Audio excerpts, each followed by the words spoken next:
BJP JDS ಎರಡನೇ ದಿನದ ಪಾದಯಾತ್ರೆ ಭರ್ಜರಿಯಾಗಿ ಸಾಗ್ತಾ ಇದೆ. ಈಗಾಗಲೇ ಊಟಕ್ಕೆ ಬ್ರೇಕ್ ಕೂಡ ಕೊಟ್ಟಿದ್ದಾರೆ. ಈಗಾಗಲೇ ಎಲ್ಲ ನಾಯಕರು ಕೂಡ ಈಗಾಗಲೇ ಪಾದಯಾತ್ರೆಯನ್ನು ಮುಗಿಸಿ ಊಟದ ಬ್ರೇಕ್ ಕೂಡ ನಡೀತಾ ಇದೆ. ಎಲ್ಲರೂ ಕೂಡ ಊಟ ಕೂಡ ಮಾಡ್ತಾ ಇರೋ ದೃಶ್ಯಗಳು ಕೂಡ ಕಂಡುಬರ್ತದೆ. ವಿಜೇಂದ್ರ ಆಗ್ಬೋದು, ಅಶ್ವಥ್ ನಾರಾಯಣ ಆಗ್ಬೋದು, ಎಲ್ಲರೂ ಕೂಡ ಈಗಾಗಲೇ ಊಟವನ್ನು ಸವಿತಾ ಇದ್ದಾರೆ. ಯಾಕಂದರೆ ಮತ್ತೆ ಮಧ್ಯಾಹ್ನದ ನಂತರದ ಪಾದಯಾತ್ರೆಯನ್ನು ಮಾಡಲಿಕ್ಕೆ ಮುಂದಿನ ಕಾರ್ಯಕ್ರಮ ಕೂಡ ಎಲ್ಲ ರೂಪುರೇಷವಾಗ್ತಾ ಇದೆ. ಈಗಾಗಲೇ ಊಟದ ಬ್ರೇಕ್ ಇರುವ ಹಿನ್ನೆಲೆಯಲ್ಲಿ ಕೂಡ ಎಲ್ಲರೂ ಕೂಡ ಊಟವನ್ನು ಮಾಡ್ತಾ ಇರೋ ದೃಶ್ಯಗಳು ಕೂಡ ಕಂಡು ಬರ್ತದೆ. ಯಾಕಂದರೆ ಬೆಳಗ್ಗೆಯಿಂದಲೂ ಕೂಡ ಪಾದಯಾತ್ರೆಯನ್ನು ಭರ್ಜರಿಯಾಗಿ ಮಾಡಿದರೆ, ಜೋರಾಗಿ ಪಾದಯಾತ್ರೆಯನ್ನು ಕೂಡ ಮಾಡಿದರೆ. ಪಾದಯಾತ್ರೆಯನ್ನು ಮುಗಿಸಿ ನಂತರದಲ್ಲಿ ಈಗಾಗಲೇ ಎಲ್ಲರೂ ಕೂಡ ಊಟವನ್ನು ಸವಿತಾ ಇದ್ದಾರೆ. ಎಲ್ಲ ಮತ್ತೆ ಜಂಟಿಯಾಗಿ ಈಗಾಗಲೇ ಪಾದಯಾತ್ರೆ ಮತ್ತೆ ಆರಂಭ ಮಾಡ್ತಾರೆ. ಸಂಜೆವರೆಗೂ ಕೂಡ ನಿರಂತರವಾಗಿ ಪಾದಯಾತ್ರೆ, ಇವತ್ತು ಸುಮಾರು 22 ಕಿಲೋಮೀಟರ್ ಪಾದಯಾತ್ರೆನ ಮಾಡಲಿಕ್ಕೂ ಕೂಡ ಮುಂದಾಗಿದೆ. ಆ ಒಂದು ಹಿನ್ನೆಲೆಯಲ್ಲಿ ಬೆಳಗಿನಿಂದ ಪಾದಯಾತ್ರೆ ಆದ ನಂತರದಲ್ಲಿ ಈಗ ಮಧ್ಯಾಹ್ನದ ಊಟಕ್ಕೆ ಬ್ರೇಕ್ ಕೂಡ ನೀಡಿದರೆ, ಊಟದ ಬ್ರೇಕ್ ಆದ ನಂತರದಲ್ಲಿ ಮತ್ತೆ ಪಾದಯಾತ್ರೆ ನಮಗೆ ವಿಜೇಂದ್ರ ನಮ್ಮ ಜೊತೆ ಬಂದು ನೇರವಾಗಿ ಮಾತಾಡ್ತೀವಿ. ಸರ್, ಈಗ ಊಟದ ಬ್ರೇಕು ಇಲ್ಲಿವರೆಗೆ ಎಷ್ಟು ಕಿಲೋಮೀಟರ್ ಆಗಿದೆ ಸರ್?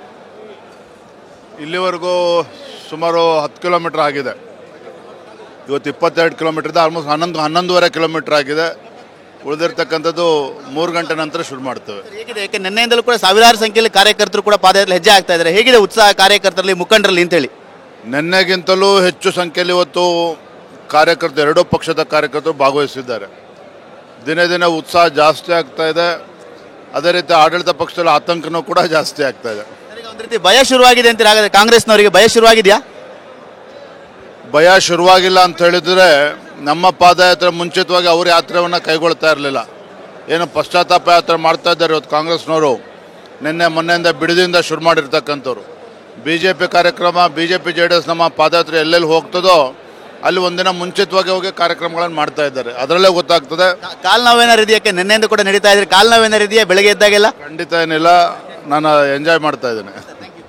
ಇದಿಷ್ಟು ಬಿಜೆಪಿ ರಾಜ್ಯಾಧ್ಯಕ್ಷ ವಿಜೇಂದ್ರ ಅವರ ಮಾತು. ಯಾಕೆಂದರೆ ಒಂದು ರೀತಿ ಈ ಒಂದು ಪಾದಯಾತ್ರೆಯಿಂದ ಕಾಂಗ್ರೆಸ್ನವರಿಗೆ ಭಯ ಕೂಡ ಶುರುವಾಗಿದೆ, ಆತಂಕ ಕೂಡ ಶುರುವಾಗಿದೆ. ಅವರಲ್ಲೇ ಕೂಡ ಸ್ಪಷ್ಟವಾಗಿ ಗೊತ್ತಾಗಿ ಮತ್ತೆ ಅವರು ಕೂಡ ಒಂದಷ್ಟು ಕಾರ್ಯಕ್ರಮಗಳನ್ನ ಹಮ್ಮಿಕೊಳ್ತಾ ಇದ್ದಾರೆ. ಆ ಒಂದು ನಿಟ್ಟಿನಲ್ಲಿ ನಮ್ಮ ಹೋರಾಟ ಕೂಡ ದೊಡ್ಡ ಮಟ್ಟಿಗಿದೆ ಅನ್ನೋ ಮಾತುಗಳು ಕೂಡ ಹೇಳ್ತಾರೆ. ಯಾಕೆಂದರೆ ಪ್ರಮುಖವಾಗಿ ಆಗಲೇ ನೋಡ್ತಾ ಇದ್ದಾರೆ, ಎಲ್ಲರೂ ಕೂಡ ಈಗಾಗಲೇ ಪಾದಯಾತ್ರೆಯಲ್ಲಿ ಭಾಗಿಯಾದವರು ಎಲ್ಲರೂ ಬಂದು ಊಟವನ್ನು ಕೂಡ ಮಾಡ್ತಾ ಇದ್ದ ದೃಶ್ಯಗಳು ಕೂಡ ಕಂಡು ಬರ್ತಾ ಇದೆ. ಒಟ್ಟಿನಲ್ಲಿ ನಿರಂತರವಾಗಿ ಪಾದಯಾತ್ರೆ ಜೋರಾಗಿ ಒಂದು ಕಡೆ ನಡೀತಾ ಇದೆ, ಇನ್ನೊಂದು ಕಡೆ ಕಾಂಗ್ರೆಸ್ ಕೂಡ ಕೌಂಟರ್ ಪಾದಯಾತ್ರೆಯನ್ನು ಕೂಡ ಮಾಡ್ತಾ ಇದೆ. ಆ ಒಂದು ನಿಟ್ಟಿನಲ್ಲಿ ಈಗಾಗಲೇ ಬೆಳಗಿನಲ್ಲೂ ಕೂಡ ಎರಡನೇ ದಿನದ ಪಾದಯಾತ್ರೆ ಜೋರಾಗಿದ್ದು, ಕಾರ್ಯಕರ್ತರು ಕೂಡ JDS BJP ಕಾರ್ಯಕರ್ತರು ಒಟ್ಟಾಗಿ ಒಂದು ಪಾದಯಾತ್ರೆಯಲ್ಲಿ ಹೆಜ್ಜೆ ಆಗ್ತಾ ಇರೋದು.